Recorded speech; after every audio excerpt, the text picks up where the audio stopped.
नमस्कार दोस्तों, एक लाइव पर आपका हार्दिक स्वागत है।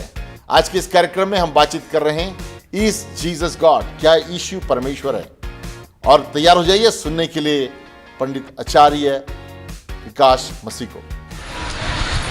मनुष्यों के बीच आकाश के नीचे कोई दूसरा नाम नहीं दिया गया जिससे उद्धार संभव हो। संसार में तमाम देवी देवता, गुरु, महात्मा, संत, सन्यासी, पीर, पैगंबर, ज्ञानी, तत्वदर्शी आए, सबने ज्ञान बांटा, लेकिन यीशु ने अपना जान दिया है। यीशु मसीह क्रूस पर आपके पापों के लिए लहूलुहान हुआ है। जब तक आप परमेश्वर के वचन को नहीं पढ़ेंगे, आप कदापि जान नहीं पाएंगे कि आप पापी हैं। रोमियो 3:23 कहता है, सबने पाप किया। बड़े बड़े संत महात्मा मेरे पास आते कहते, हमने पाप नहीं किया। हम तो महात्मा लोग हैं, हम तो ज्ञानी लोग हैं, हम तो शास्त्री और फरीसी लोग हैं, हमने कौन सा पाप किया है? तुम्हारी बाइबल में लिखा है सबने पाप किया है, तुम मानो, ये तुम्हारी बाइबल है। लेकिन मैं परमेश्वर का धन्यवाद देता हूं कि परमेश्वर ने हमारे भारतीय बाप दादाओं से बातचीत की है और भारतीय संतों को आगाह किया है कि हम पापी हैं। पापम पापात्मा पाप कर्मा पाप समा त्राहिमा में पुंडरक्षाम सर्व पाप हरे हरे। वैष्णव ब्राह्मण प्रार्थना मंत्र, परमेश्वर मैं पापी हूं और मैंने आपकी दृष्टि में पाप किया है। संत डोंगरे जी महाराज भागवत रहस्य में कहते हैं, हर व्यक्ति ने जो इस स्थान पे है, जो इस पृथ्वी पर पैदा हुआ है, उसने मन और वचन और कर्म से पाप किया है। कोई नहीं कह सकता कि मैंने पाप नहीं किया। अस्तोमा सद्गमय तमसोमा ज्योतिर्गमय मृत्युमा अमृतगमय, हम सभी असत्य में थे। भारतीय दर्शन के 33 करोड़ देवी देवताओं के होने के बाद भी भारतीय दर्शन इस बात की प्रार्थना को पुकार रहा है, हम असत्य में हैं, हमें सत्य में लेकर चलो। हम अंधकार में हैं, हमें ज्योति में लेकर चलो। हम मृत्यु में हैं, हमें अमर जीवन के लिए लेकर चलो। मैं आपको कल बता रहा था अर्जुन के अनुभव को, जब उसने श्री कृष्ण से कहा, मैं पापी हूं और मेरे पाप को कौन छुड़ाएगा, मेरे पाप से कौन मेरी रक्षा करेगा। मैंने आपको बताया कि अर्जुन को श्री कृष्ण ने कहा, तुम्हें शरणम गच्छ सर्व भावेन भारतम तत्व प्रसादनम प्रशासिति शाश्वतम। अर्जुन, तुम उस परमेश्वर के पास जाओ जो तुम्हारे पापों को क्षमा करेगा। तुम्हारे पाप कौन क्षमा करेगा?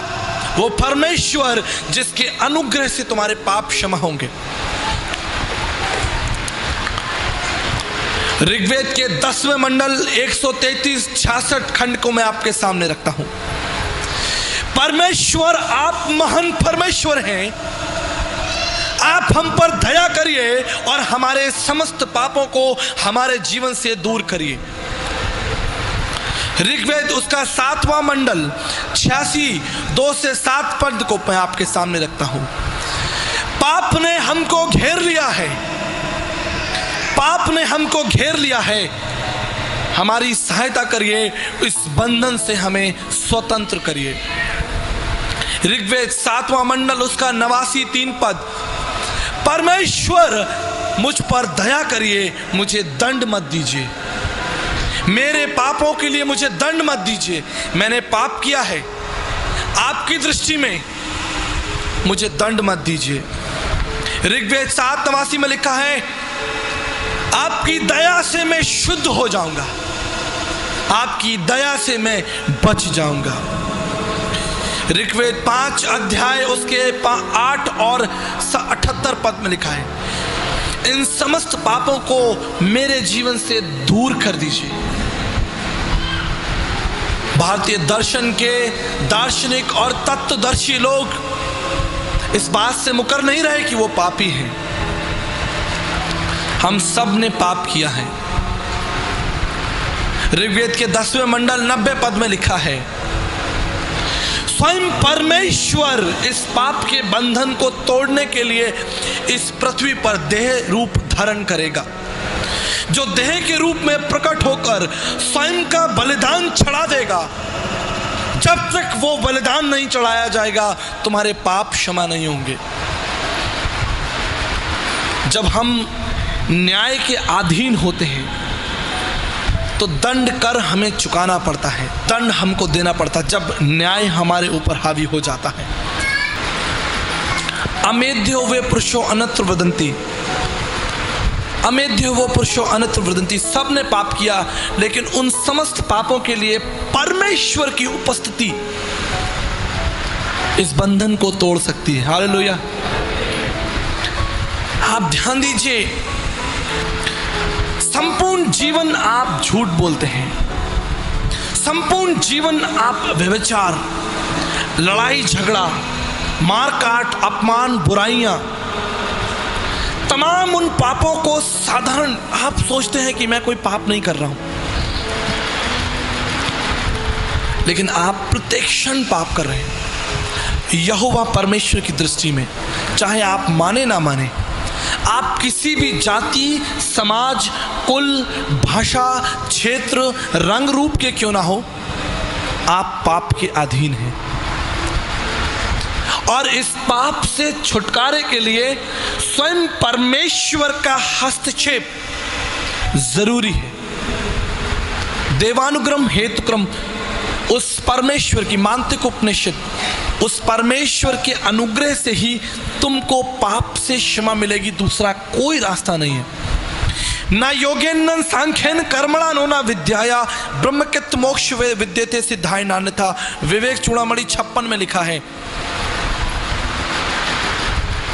भारत के तत्वदर्शी लोग लिखते हैं, उस पाप के बंधन के लिए माला फेरने से कोई लाभ नहीं होगा, उस पाप के बंधन को तोड़ने के लिए चढ़ावा चढ़ाने से कोई लाभ नहीं होगा, उस पाप के बंधन को तोड़ने के लिए तीर्थ स्थानों पर घूमने से कोई लाभ नहीं होगा, ऊंचे पहाड़ों पर चढ़ने से कोई लाभ नहीं होगा, नदियों में स्नान करने से कोई लाभ नहीं होगा। न योगेन न सांख्यन कर्मणा न विद्याया, तुम्हारे धर्म के कामों से भी कोई लाभ नहीं होगा। क्यों? क्योंकि मनुष्य स्वयं अपने पाप के बंधन को नहीं तोड़ सकता। अगर स्वयं मनुष्य अपने पाप के बंधन को तोड़ सकता तो परमेश्वर को मनुष्य रूप धारण कर इस पृथ्वी पर भयंकर मौत को सहने की कोई आवश्यकता नहीं होती। अगर मनुष्य अपने पाप के बंधन से स्वयं फारिग हो जाता तो यीशु को अपने ऊपर थुकवाने की आवश्यकता नहीं होती, प्रभु यीशु मसीह को कोड़े खाने की आवश्यकता नहीं होती, प्रभु यीशु मसीह को लात और घूंसे खाने की आवश्यकता नहीं होती, प्रभु यीशु मसीह को क्रूस पर भयंकर मौत सहने की आवश्यकता नहीं होती। अगर मनुष्य अपनी बुद्धि से उस पाप के बंधन से बाहर निकलता। आदि में वचन था, वचन परमेश्वर था और वचन देदारी हुआ। वचन इसलिए देदारी हुआ कि वो तुम्हारे पापों को तुम्हारे जीवन से दूर कर दे। देखो, ये परमेश्वर का मेमना है जो जगत के पापों को उठाकर ले जाता है। यही तो प्रार्थना कर रहे हैं ऋग्वेद के लिखने वाले कि परमेश्वर आप दया करिए, आप हस्तक्षेप करिए, आप मेरे पापों से मुझे स्वतंत्र करिए, आप मुझे इस पाप के भयंकर चक्र से बाहर निकालिए। मौसम कौन कुटिल खलकामी, पापी कौन बड़ो है मुझसे, सब पततन में नानी, सब पापों में अधिक पापी मैं हूं। गीता के 3 अध्याय 13 पद में लिखा है, यज्ञ शिष्टान्य संतो मुच्यते सर्व किलश। जब तक परमेश्वर यज्ञ नहीं करेगा, जब तक स्वयं परमेश्वर यज्ञ नहीं करेगा, तब तक मनुष्य जाति के लिए उद्धार का द्वार नहीं खुलेगा।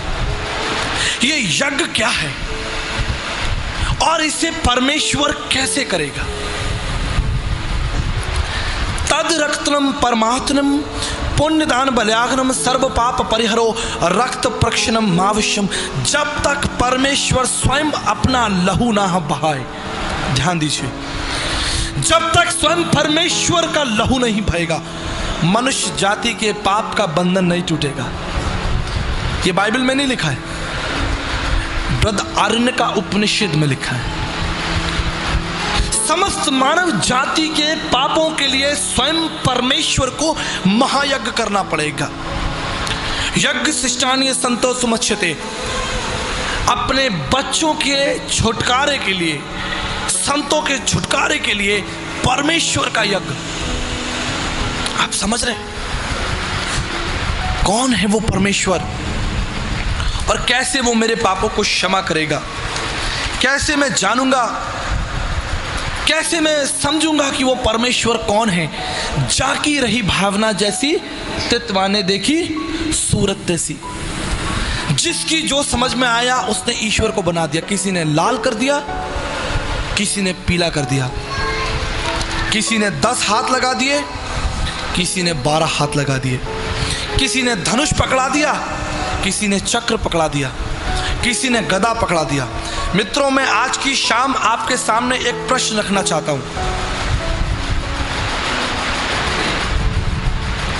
अगर आप सोचते हैं कि आप पापी हैं और आप न्यायकर्ता के पास जाएं और न्यायकर्ता के हाथों में तलवार हो, न्यायकर्ता के हाथ में गदा हो, न्यायकर्ता के हाथ में चक्र और त्रिशूल हो, क्या आप उसके समीप जाएंगे? क्या आप उसके समीप जाने का प्रयास करेंगे? मानवीय भावनाओं में एक बार सोच कर देखिए। जब आप छोटा सा पाप करते हैं तो आप डरने लगते हैं। ज्यों ही आप पाप करते हैं आपका हृदय कंपित होने लगता है। कभी देखिएगा ध्यान से, अगर आपने कोई पाप किया हो और आपकी छोरी, आपकी बुराई पकड़ ली जाए, आपका हृदय कंपित हो जाएगा, आप डरने लगेंगे। Coming to ICLC has really brought a change in me. I became more humble towards everything in life. I gained prosperity from God, from Jesus, and the main thing is coming to ICLC. ICLC is a big family. It's a big, beautiful family. If you want to find joy, prosperity, harmony, and there's always peace, you'll find peace when you come to ICLC. When we came to ICLC, we found peace, joy, and strength. I found my friends in ICLC. We found blessing in ICLC. मैं ये चाहता हूँ कोई अगर निराश हो, आशा नहीं, जिसके पास दुखी हो, बीमार हो, कोई चीज़ की ज़रूरत हो, आप सोचते कि आप आउटप्लेस है, कोई आशा नहीं है आपके पास, आप आ सके हम लोग के चर्च में और वहाँ से आपके रास्ता परमेश्वर दिखाएगा और आप उद्धार पाएगा, आपके जीवन में आशीष आएगा, एक नया जीवन पाएगा, स्वर्ग के पुस्तक में आपके नाम लिखा जाएगा।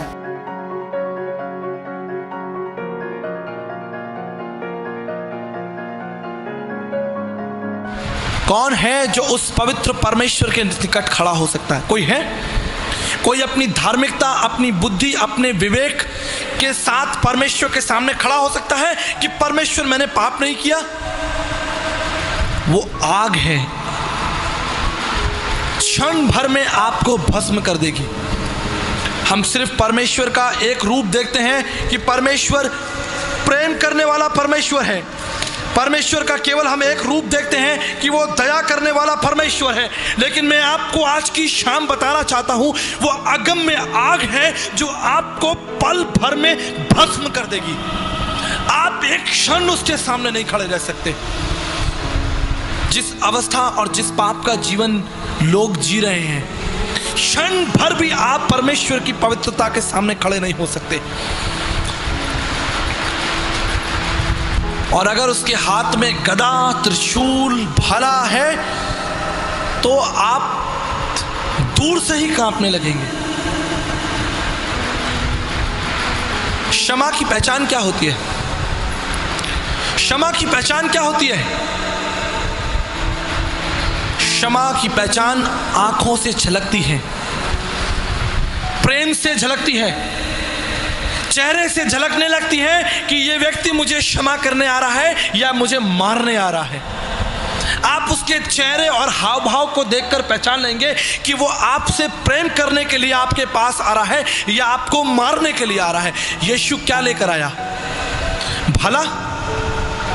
यीशु त्रिशूल लेके आया आपके पास, सीधे हाथ पसारे हुए यीशु राजा बुलाता है। सीधे हाथ पसारे हुए वो यीशु राजा आपको बुलाता है। वो कहता है कि मैं तुम्हारे पापों को क्षमा करता हूं। उसने कहा, पुत्र तेरे पाप क्षमा हुए। लेकिन दुख की बात है कि आज इस प्रभु यीशु मसीह को लोग नहीं जानते। कल मैं आपको बता रहा था, बाइबल के पुराने नियम में 44 बार 44 टाइम्स प्रभु यीशु मसीह का सुंदर वर्णन मिलता है। यद्यपि पूरी बाइबल प्रभु के सच्चाई, प्रेम और प्रभु की दया और प्रभु के कारणों से भरी है, लेकिन पुराने नियम में 44 बार प्रभु यीशु मसीह का इस पृथ्वी पर आना, उसके पैदा होने का स्थान, उसके मरने का स्थान, उसके जीवन का पूरा रूप 44 टाइम्स सुंदर तरीके से लिखा है पुराने नियम में, यीशु मसीह के आने से पहले। जबकि ये एक यहूदी धर्म ग्रंथ है, लेकिन लोग जानते नहीं हैं, बाहर लोग जानते नहीं हैं। बाइबल ईसाइयों का धर्म ग्रंथ, बाइबल मतलब ईसाइयों की किताब, लोगों को कुछ नहीं मालूम।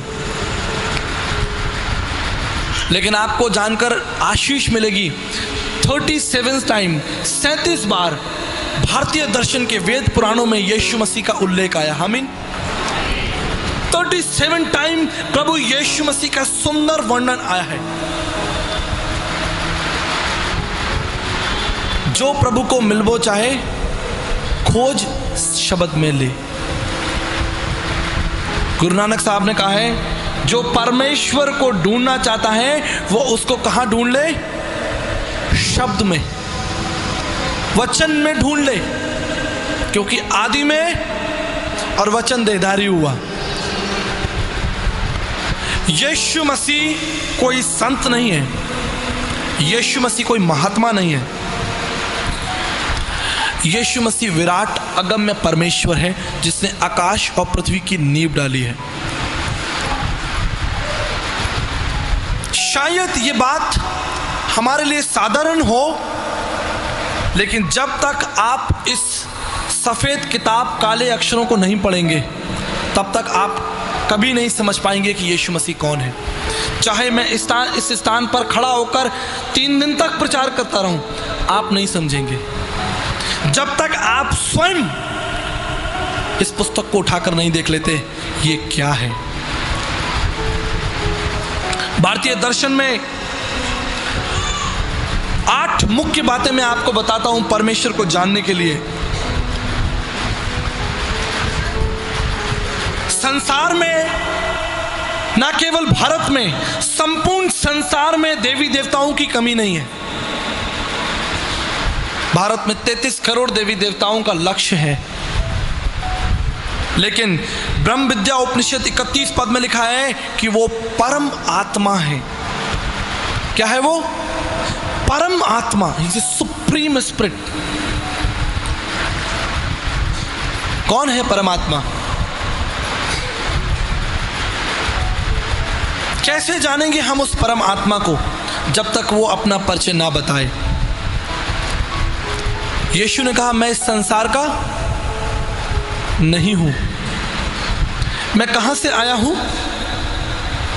स्वर्ग से आया हूं। स्वर्ग में कौन रहता है?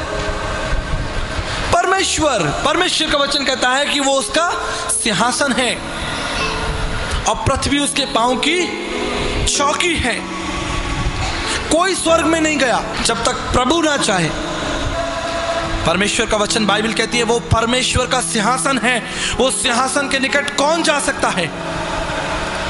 जिसने परमेश्वर के विरोध में जीवन जिया है इस पृथ्वी पर, वो परमेश्वर के राज्य में कदापि प्रवेश नहीं करेगा।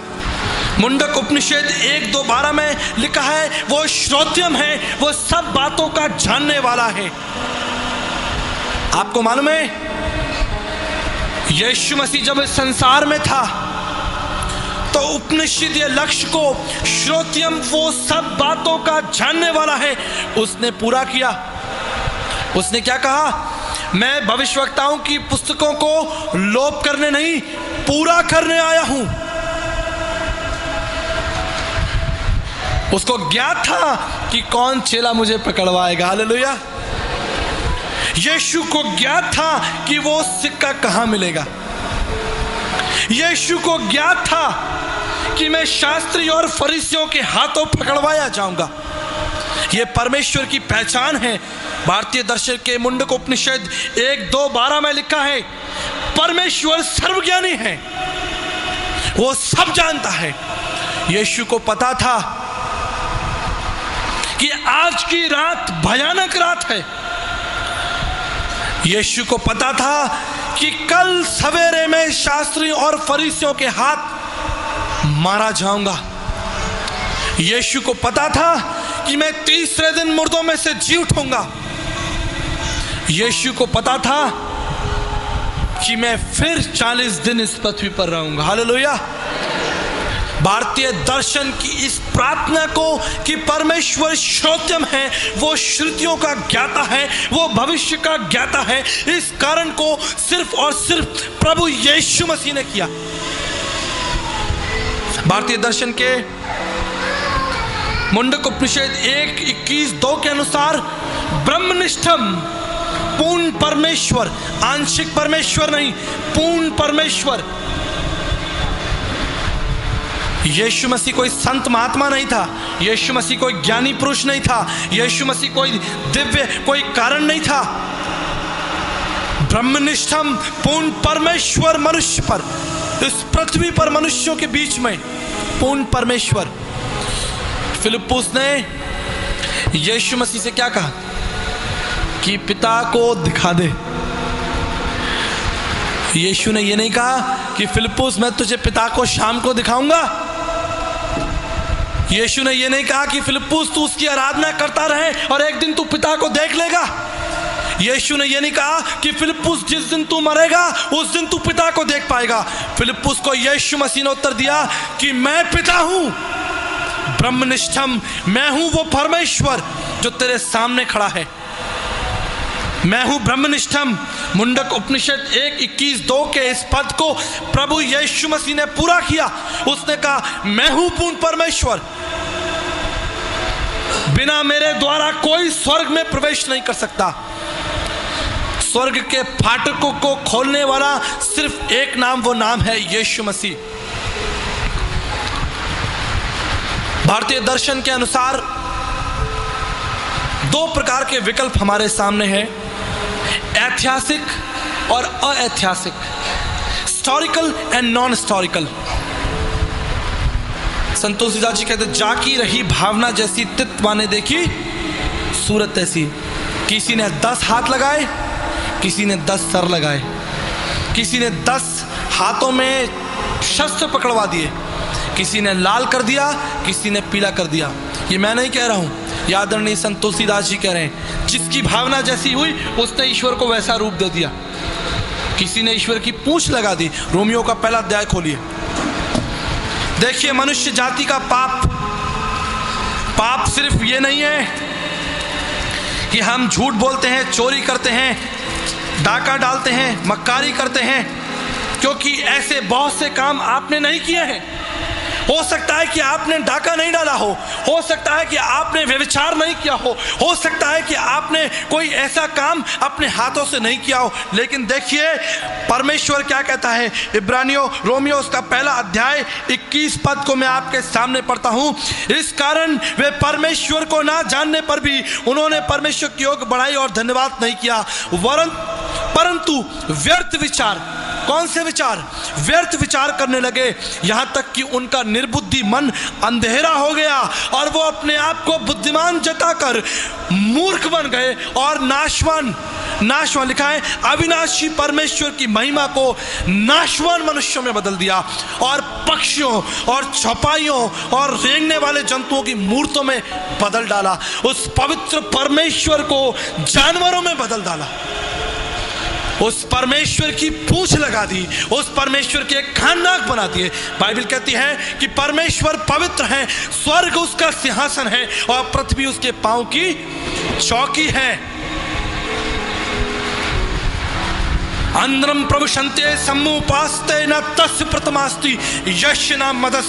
यजुर्वेद 3:23 में लिखा है, गीता 7 अध्याय 22 पद में लिखा है, खबरदार कि तुमने परमेश्वर के साथ खिलवाड़ किया, खबरदार कि तुमने परमेश्वर की प्रतिमा बनाई, खबरदार कि तुमने परमेश्वर को पत्थरों में ढूंढा। लिखा है अंधरम प्रविशन्ते, संपूर्ण जीवन काल तुमको अंधकार में जिताना पड़ेगा। संपूर्ण जीवन इस पृथ्वी के बाद तुमको उस अंधकार में जीना पड़ेगा अगर तुमने परमेश्वर की महिमा को छेड़छाड़ की। अंधरम प्रविशन्ते समुपासिते न तस्य प्रथमास्ति यश नाम मदस। परमेश्वर जो पवित्र है, तस्य प्रतिमा उसकी मूर्ति नहीं होती, जो पवित्र है, जो निष्कलंक है, सर्वव्यापी है, आत्मा है। He is the most high. You cannot dare to imagine.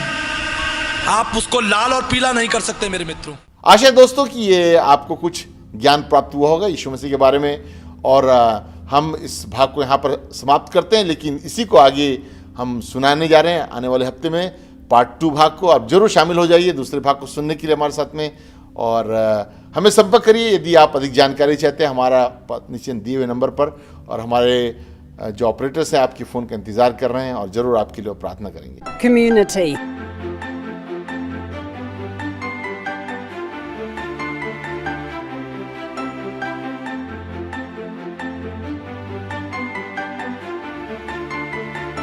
Friends.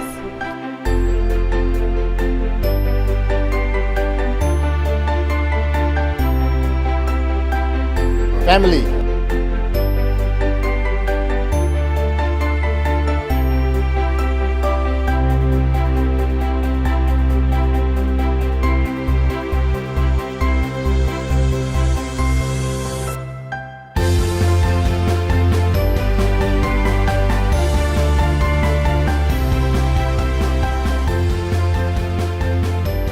A place with purpose.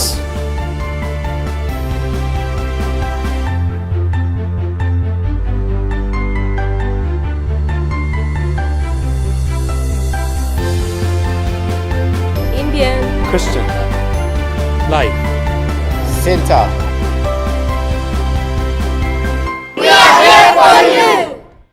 प्यारे दर्शकों, इंडियन क्रिश्चियन लाइफ सेंटर की तरफ से आप सबों को हमारे प्रभु यीशु मसीह में प्यार भरा नमस्कार।